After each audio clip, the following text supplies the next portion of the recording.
Life Audio.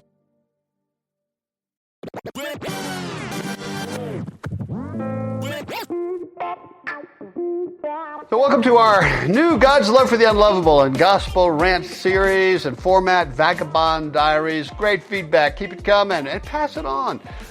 Get the word out there. We're telling stories and learning things about ourselves, about God's love for the unlovable, the unloved, and the unlovely, about God's love for those being treated unjustly.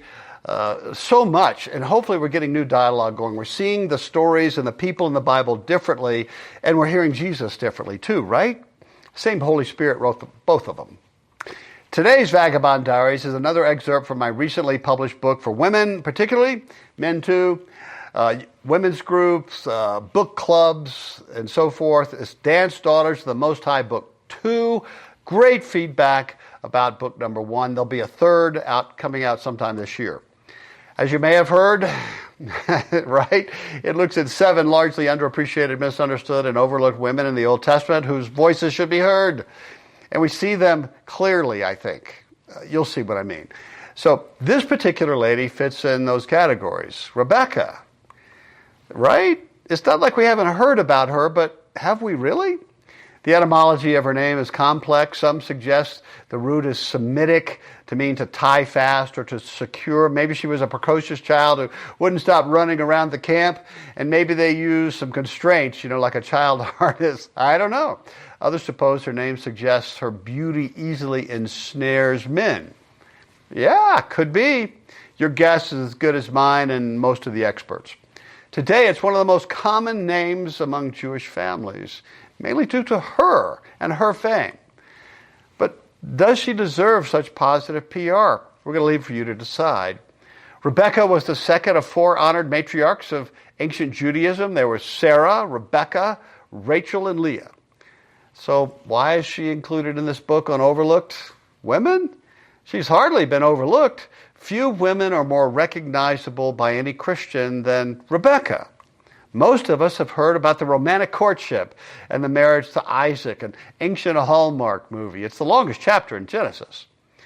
But then Isaac and Rebekah's story kind of takes a dark, ugly turn when she conspires to scam and defraud 132-year-old Isaac, her husband, for an official blessing for her favorite son, Jacob, whose name ironically means deceiver. Right? You can't make this stuff up.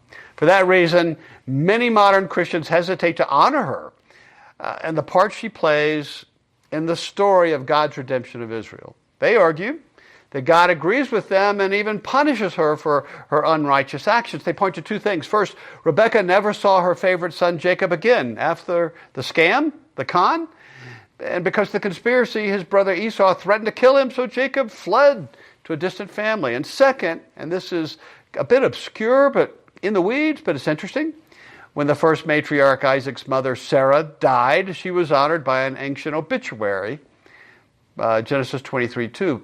But in Rebekah's case, the only obit is for her nurse, Deborah. So arguably, it could be a biblical snub. Here's Genesis 35:8. And Deborah, Rebekah's nurse, died, and she was buried under the oak below Bethel. So he called its name Elon Bakut, weeping oak. So is the snub legit? Is God punishing her? Hard to say. Many ancient Jewish scholars would strongly disagree. They have no such qualms about Rebekah. I'm going to explain. So here's the question. Was Rebekah a spirit-kissed daughter of the Most High, or was she something different altogether? What will we make of this fantastic, fascinating, capable, mixed-bag woman? She is a distant progenitor of Jesus himself. Welcome to God's Love for the Unlovable and Gospel Rant. We'll get back to this week's Vagabond Diary after this message from our sponsors. We're all touched by the mental health crisis, and many in our church communities are seeking support. We need compassionate Christian therapists walking alongside them through every season. Western Theological Seminary offers a master's in clinical mental health counseling, blending trauma-informed care with the rich tradition of soul care. Be part of the solution, grounded in faith. Learn more at counseling.westernsem.edu. That's counseling.westernsem.edu. So let's briefly look at her story. You can read it in Genesis 24 to 27. Wealthy and eligible bachelor Isaac was in his 40s when his mother Sarah died at the ripe old age of 127. Abraham, who was then 137, deeply mourned the loss of his wife and buried her in a cave near Mamre. Once the mourning period was over, Abraham devised a plan to find a suitable Sarah-esque wife for his son Isaac. Concerned that Isaac would marry a local Canaanite woman, he sent his servant Eliezer to Paddan Aram, a region in Mesopotamia near where Abram separated from his father, Terah, decades before. Abraham refers to Mesopotamia as the land of my birth. You probably know the story, but it's worth recounting. Here is Eliezer telling how he came across the beautiful Rebekah in Paddan Aram.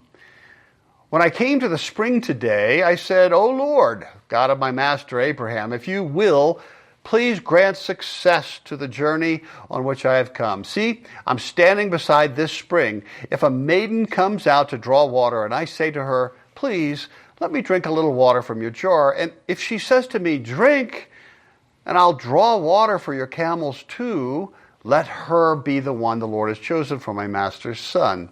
Genesis 24, 42 to 44.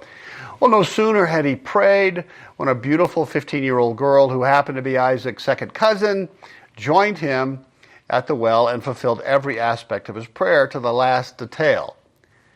Quote, before I finished praying in my heart, Rebekah came out with her jar on her shoulder. She went down to the spring and drew water, and I said to her, please give me a drink. She quickly lowered her jar from her shoulder and said, drink, and I'll water your camels too. So I drank, and she watered the camels also. That's verses 45 and 46.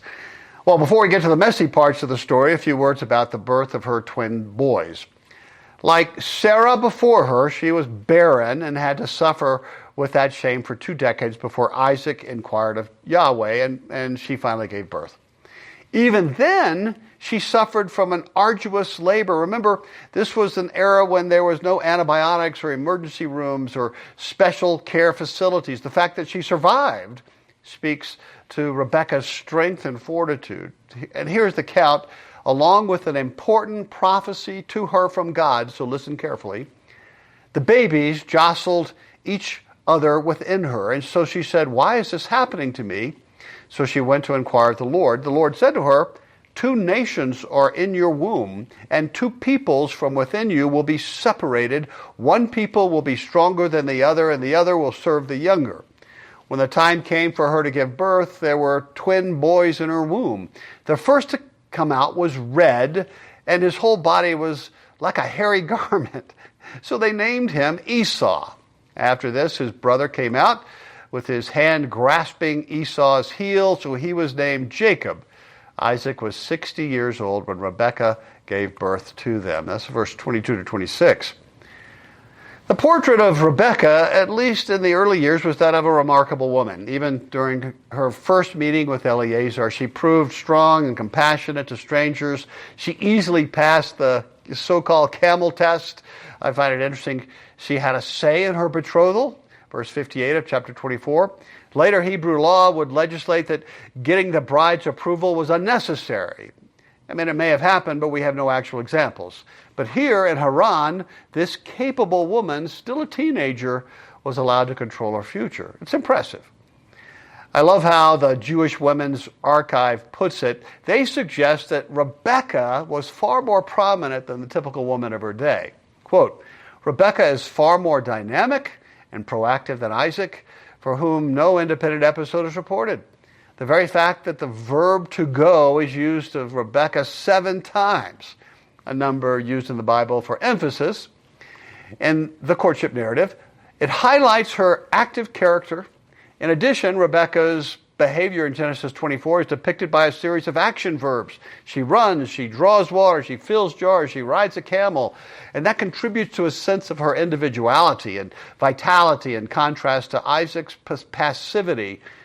Moreover, she is the only matriarch to receive a direct message from God. She inquires of God, who answers her. Finally, the long courtship account of Genesis 24, which is considered by many to be a self-contained novella, can perhaps be called a woman's story. Rebekah's dynamic presence in that episode may indicate its origin in women's storytelling. Close quote. Fascinating. Very insightful. Rebekah is everything Abraham was searching for in a daughter-in-law. But then, this remarkable, almost ideal Jewish matriarch did something that sent James Patterson-esque shockwaves through the narrative. She conspired with one of her offspring to undermine her aging husband's authority. Look, in that culture, the firstborn son, Esau, fully expected to receive the paternal blessing. Jacob, named deceiver, had already tricked Esau into giving up his birthright, the lion's share of the inheritance. Jacob would now inherit Isaac's entire massive estate. Jacob was set for life, but he was not finished. Now he set his sights, with the help of his mother, on the official paternal blessing. This would make Jacob the sole heir of God's promises to Abraham and cement his position as the lone ruling power over the entire family. This is a big deal. It is shocking when we lay it out that way, isn't it? Jacob wants it all, even if it impoverishes his brother. Rebekah was in collusion with him the whole way. It seems she orchestrated the familial coup. It reads like an episode of Yellowstone or Survivor. Quote, Rebekah said to her son Jacob, "Look, I overheard your father say to your brother Esau, 'Bring me some game and prepare me some tasty food to eat, so that I may give you my blessing in the presence of the Lord before I die.' So now, my son, listen carefully and do what I tell you to do. Go out to the flock, bring me 2 choice young goats so I can prepare some tasty food for your father just the way he likes it. Then take it to your father to eat so that he may give you the blessing before he dies." Jacob said to his mother, Rebekah, "But my brother Esau is a hairy man, and I'm a man with smooth skin. What if my father touches me? I would appear to be tricking him and would bring down a curse on myself rather than a blessing." His mother said to him, "My son, let the curse fall on me. Just do what I say. Go and get them for me." So he went and got them and brought them to his mother, and she prepared some tasty food just the way his father liked it. Then Rebekah took the best clothes of Esau, her older son, which she had in the house, and put them on her younger son Jacob. She also covered his hands and the smooth part of his neck with the goat skins. And then she handed to her son Jacob the tasty food and the bread she had made. Genesis 27, 6-17. So granted, Isaac was virtually blind and likely pretty senile. Some suggest that he had some form of dementia, but still, the plan was extremely well thought out and executed. Rebekah was bold, intelligent lady who knew exactly what she wanted and how to get it. She worked the details. Impressive at so many levels, but does that make it right? And is she an ideal Hebrew Jewess? According to Jewish Midrashim, the answer is yes. See, they believe Rebekah had received a secret prophecy directly from God during her pregnancy. And in their expanded speculative storytelling, God is reported to have said to Rebekah, "Esau I hate, and Jacob I love." So it turned out she was not a con artist, but rather a faithful servant of Yahweh, trying to do his will. And Jacob, not Esau, must, per God, you see, become the leader of the tribe of Abraham, no matter what. And if that's true, Rebekah was not just a matriarch of Israel, but Israel's first prophet. Some speculate Jacob wanted nothing to do with the deception, but instead he did it under compulsion and in shame. According to Jewish scholarship, some anyway, at great personal cost, Rebekah carried out God's specific will that Jacob was to be the paternal progenitor of the promised Abrahamic lineage. To accomplish the will of God, Rebekah used deceit, manipulation, and conspiracies like so many Jewish heroes, men and women before and after her, even though it was against her husband Isaac, the paternal head of Israel at the time. Therefore, the Jews see her as an ideal, righteous woman, a hero of the faith. a model for Jewish women of all ages, and a great prophet.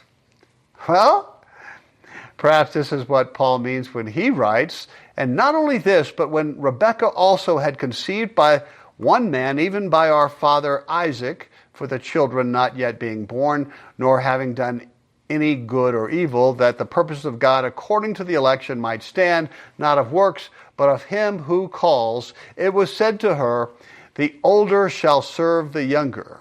As it is written, Jacob I have loved, but Esau I have hated. That's Romans 9:10. Well, the question for me is how to unpack the terse and enigmatic verse, Isaac, who had a taste for wild game, loved Esau, but Rebekah loved Jacob. That's 25:28. It seems we have two choices. Again, is Rebekah righteous in her desire to have Jacob receive the blessing and fulfill God's prophecy and intent? Or was her motivation selfish due to her love for Jacob right over Esau? Only God knows the heart of men and women. What do you think? And why the concern? Esau was a wild card. He was emotional. He was harboring grudges, driven by his desires, with little apparent concern for others. In one scene, he rejects one of the family's traditions, arguably out of spite, and marries a couple of Canaanite women. Right? Quote, when Esau was 40 years old, he married Judith, the daughter of Beeri the Hittite, and also Basemath, the daughter of Elon the Hittite. They were a source of grief to Isaac and Rebekah. That's Genesis 26:34-35. You get the sense of a Samson-esque character? And later Esau seemed to become aware of the offense and tried to correct it, maybe some last-ditch effort to gain his father's favor again. Quote, now Esau learned that Isaac had blessed Jacob and had sent him to Paddan Aram to take a wife from there, and that when he blessed him, he commanded him, do not marry a Canaanite woman, and that Jacob had obeyed his father and mother and had gone to Paddan Aram. Esau then realized how displeasing the Canaanite women were to his father Isaac, so he went to Ishmael and married Mahalath, the sister of Nebaioth, the daughter of Ishmael, son of Abraham, in addition to the wives he already had, Genesis 28:6-9. Perhaps Rebekah shuddered as she imagined the family with Esau at the helm, sleepless nights filled with anxiety and concern. Often, Jacob was described as a mama's boy, but I don't think that's very helpful. If I were to guess, I think he had daddy issues. He always seemed to be looking for daddy's approval, even if he had to deceive to get it. From early on, he learned that he would never be Esau, Isaac's favorite son. His subconscious struggled to fill that gap and earn the father's approval somewhere. In the end, he would finally become Israel, only after wrestling with daddy figures twice. The first bout was with trickster Laban over his daughters, Genesis 29:16 and following. The second life-clarifying cage match was with the ultimate father figure, God. The etymology of his name gives us some thought-provoking insight. Some suggest the name Jacob, Yaakov, means to follow or to be behind, but could also mean to supplant, circumvent, assail, overreach, deceive. You know what? It can also mean may God protect. So, conclusion. If I'm correct in my speculations, this puts Rebekah in a fascinating light.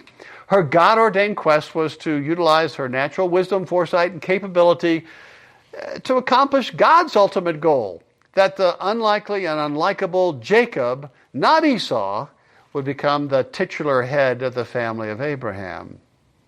Isaac had aged, perhaps had become senile, and was so enamored with Esau that he was indeed blind.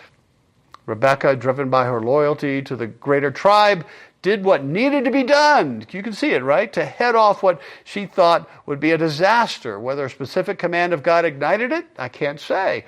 Either way, this was a bold, consequential move in a culture that would condemn such an act against the patriarch. Ultimately, she appeared right about both Esau and Jacob. So, what do you think? Let me know. Bill at gospel-app.com.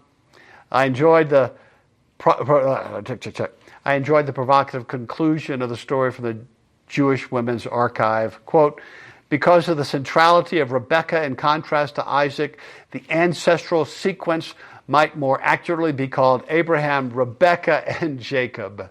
Close quote. You need to think about that one. Rebekah was very special. We're going to talk about it after a word from our sponsors. Caring for someone with dementia is one of the toughest journeys, but you don't have to do it alone. I'm Allison Schreier, and my experience caring for my husband inspired me to create Zinnia, a therapeutic streaming service designed to support people living with dementia and reduce caregiver stress. Zinnia offers research-backed videos intentionally created for people with dementia, engaging, calming, and easy to follow. Whether you need to ease agitation, create moments of joy, or make daily routines smoother, Zinnia is here to help. Family and professional caregivers use our content to turn challenges into opportunities for connection. Accessible by subscription on mobile devices and connected TVs, Zinnia is simple to use whenever you need it. Because when caregiving feels easier, life feels better. Go to zinniatv.com and sign up for a free trial today. Use the code RESOURCE for 15% off an annual Zinnia subscription. So here's some thought questions that may get the dialogue going. Number one, what did you learn that you didn't know before? What difference does it make to you in your world today? Number two, who do you say Rebekah was? Was she a beautiful, capable, intelligent, and yet flawed woman who acted problematically in Blessing Gate? Or was she a beautiful, capable, intelligent, yet flawed, faithful prophet who risked it all to obey God's charge to her? Or do you have another idea? Three, if she was here today, what might she tell you? Four, on Rebekah's number 8 pillar, there would be a plaque that says the Spirit gave her 2 powers, godly wisdom and a sensitivity to God. Thoughts? And push back. If you like this Vagabond Diary, please like, subscribe, and forward the link to a friend. Like I said, this is an excerpt from my just fresh off the press book, Dance Daughters of the Most High, Book 2. Like the first one, it's fun, it's informative, it's relevant, hopeful look at 7 underappreciated, misunderstood, and overlooked women in the Old Testament. You'll see more about Tamar, the maligned widow, the 2 women who saved the Jews from genocide, the Shulamite. Their stories are amazing and should be out there. Great for Bible studies, individual devotion, book clubs. Check it out, Amazon, Barnes & Nobles, and drbillsenior.com. Yeah? We'll see you on the next Vagabond Diary. Take heart, child of God. Often we believe our questions mean we don't have faith, but I believe Jesus loves our questions. Our questions are windows into heaven. I'm Caden Fabrizio, and on the Questions with Caden podcast, we ask and answer one question per episode as relevantly and biblically as possible. Questions about fear, anxiety, depression, addiction, and so much more. Don't worry, your questions, they're not going to scare Jesus, so ask away. Listen and subscribe now at lifeaudio.com or wherever you listen to podcasts.